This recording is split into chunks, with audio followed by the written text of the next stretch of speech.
जलडमरू मध्य straight, ये एक नया टर्म तो नहीं है, ये व्यापारिक मार्ग है जो पिछले 2 महीनों में ज्यादा चर्चा में रहे। सबसे ज्यादा चर्चा में रहा है हॉर्मुज स्ट्रेट।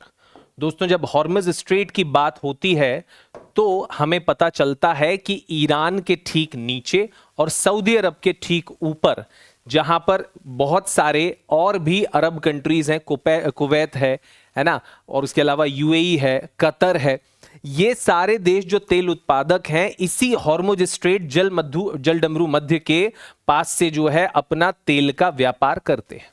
क्लियर है? ये वो मार्ग है। अब इसको कब्जा कर लिया है ईरान ने और यहां से जो है वो कोई भी जहाज जो कि ईरान के दुश्मन देश का है वो यहां से निकलने नहीं दे रहा है।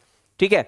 वहीं एक और जलडमरू मध्य है जिसे बाबल मंडेब कहा जाता है। स्वेज नहर के बाद भूमध्य सागर और लाल सागर को जोड़ने वाली स्वेज नहर से होते हुए जो जहाज हैं वो बाबल मंडेब से गुजरते हैं और दुनिया का लगभग 80% व्यापार यहां से हो रहा है। एक मलक्का जलडमरू भी है जो कि सिंगापुर, इंडोनेशिया और मलेशिया के बीच से यहां है। ये यहां भी चाइना का तो 80% तेल यहीं से होकर आता है ना। अगर आप देखें तो देखिए, स्पेन से अगर कोई सामान जाता है तो ये इस रास्ते से होता हुआ ये मलक्का जलडमरू से फिर चाइना पहुंचता है। अब आज की खबर यह है कि अमेरिका ने इंडोनेशिया के साथ में मिलकर एक एग्रीमेंट साइन किया है, एक एमओयू किया है, एक समझौता किया है जिसके तहत अमेरिका के विमान अब इंडोनेशिया में बेरोक टोक तरीके से उड़ पाएंगे।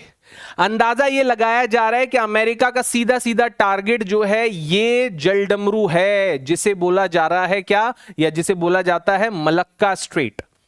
यहां से भारत का व्यापार इस इलाके में होता है, यहीं से चाइना का व्यापार इस इलाके में होता है और इन दोनों को ही प्रभावित करने और अपने कंट्रोल में रखने के लिए अमेरिका ने अब यह तरीका अपनाया है।